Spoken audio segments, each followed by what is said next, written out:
Oke.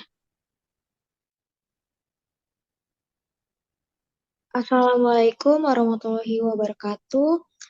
Di sini saya dan teman saya ingin mempresentasikan hasil dari kerja kelompok kami. Kami dari kelompok 3 ingin mempresentasikan arti dan perbedaan antara agile dan RAD.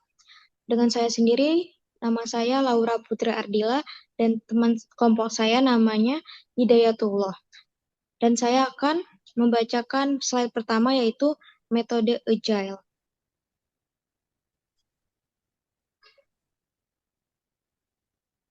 Metode Agile adalah pendekatan pengembangan perangkat lunak yang fleksibel dan iteratif, fokus pada kolaborasi tim, respon terhadap perubahan dan pengiriman produk secara bertahap. Metode ini menekankan pada adaptasi, kepuasan pelanggan, dan peningkatan berkelanjutan.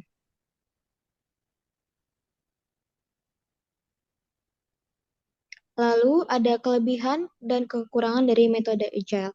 Yang pertama, kelebihannya adalah hasil software berkualitas. Yang kedua, fokus kebutuhan konsumen. Dan yang ketiga, menyediakan perangkat lunak berkualitas tinggi. Yang keempat, ada responsivitas. Dan kekurangannya, satu, ada kompleksitas penerapan. Kedua, peningkatan yang overhead. Ketiga, agile skalabilitas. Keempat, kurangnya prediktibilitas. Dan kelima, kurang cocok untuk proyek jangka panjang. Lalu ada tujuan metode agile dari owner.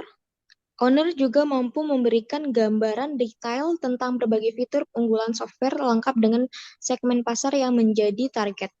Bahkan, untuk hasil terbaik owner biasanya terjun langsung dalam proses pembuatan software dari awal hingga meluncur ke pasaran.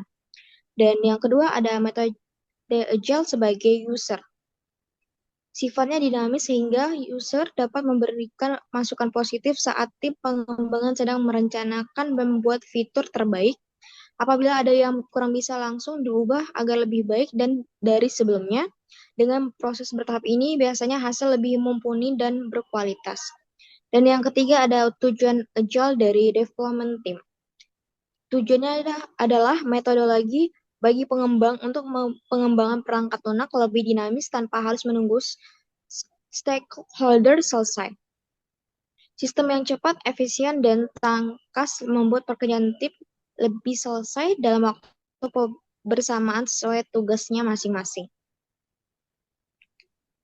Ya, selanjutnya macam-macam metodologi.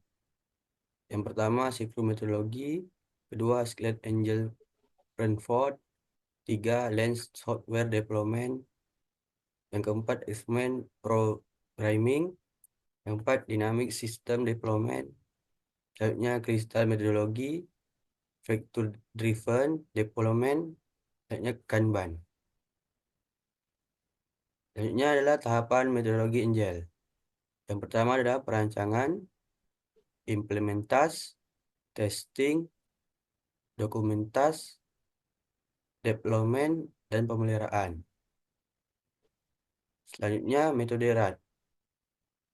RAD yaitu Ramping Acceleration Development adalah sebuah proses pengembangan perangkat lunak yang menekankan siklus pengembangan dengan waktu yang singkat.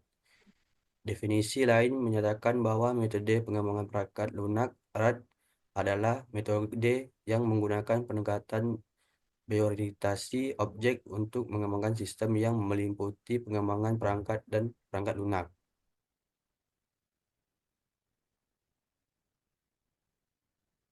Baik, di sini adalah tahapan RAD. Dan di sini adalah gambaran dari diagram RAD. Yang pertama ini ada requirements planning.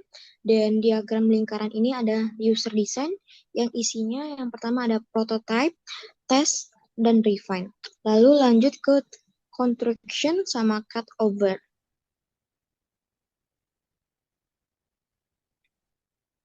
Lalu tahapan metode RAD. Yang pertama adalah proses modeling. Tahapan ini melibatkan pembentukan kembali aliran informasi yang dihasilkan dari tahap data modeling.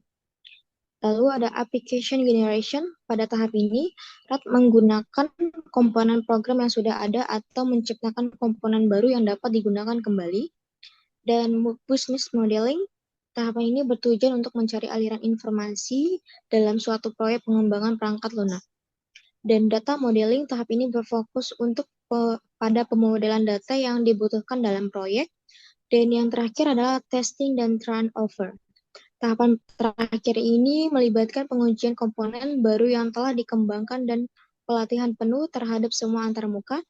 Komponen perangkat lunak yang baru harus diuji secara menyeluruh sebelum dapat digunakan secara produktif.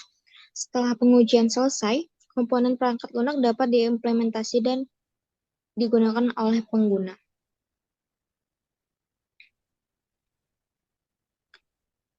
Lalu di sini ada manfaat metode dari RAD. Yang pertama adalah mengembangkan software dengan cepat. Lalu yang kedua membuat software yang hemat biaya. Dan ketiga membuat software yang sesuai kebutuhan pengguna. Yang terakhir adalah memiliki fleksibilitas yang tinggi. Ya, selanjutnya adalah kelebihan kekurangan RAD. Kelebihannya yaitu pertama, dapat menggunakan kembali komponen yang ada reusable object sebelumnya sehingga tidak perlu membuat dari awal lagi. Yang kedua, integrasi proses yang lebih cepat dan efektif. Yang ketiga, penyesuaian kebutuhan dan keinginan user menjadi lebih mudah. Yang keempat, memperkecil kemungkinan kesalahan atau error. Sedangkan kekurangannya yaitu pertama, memerlukan kolaborasi tim yang kuat dan memadai. Yang kedua, memerlukan komitmen yang kuat antara pengembang dan stakeholder. Yang ketiga, hanya cocok diterapkan untuk proyek kecil dan memiliki waktu pengerjaan yang singkat. Yang keempat, hanya cocok digunakan untuk pengembangan aplikasi yang memiliki fokus pada suatu fitur untuk dijadikan modular terpisah. Selanjutnya, Angel dan RAD. Pengembangan Angel dirancang untuk memanfaatkan banyak pengembangan dalam satu proyek. Sedangkan RAD, kualitas dan kecepatan perangkat lunak lebih penting daripada memenuhi tenggang waktu. Angel berfokus pada kemajuan yang berkelanjutan dan terus-menerus dalam jangka waktu yang panjang. Sedangkan RAD sulit diimplementasikan dengan banyak tim dan banyak pengembang. Metodologi RAD, metode utama penghitungan kemajuan adalah dengan mengirimkan prototipe fungsional keseringan mungkin. Namun dalam Angel, kemajuan dicapai dengan mengirimkan produk berkualitas tinggi pada saat pengiriman. Dan ini adalah sumber materi yang kita peroleh dari jurnal dan dari sumber-sumber internet lainnya. Baiklah, itu saja yang saya dan teman saya presentasikan. Mohon maaf apabila ada kekurangan kata atau kesalahan pengucapan baik perbuatan. Kami mohon maaf. Eh, izin pamit diri. Assalamualaikum warahmatullahi wabarakatuh.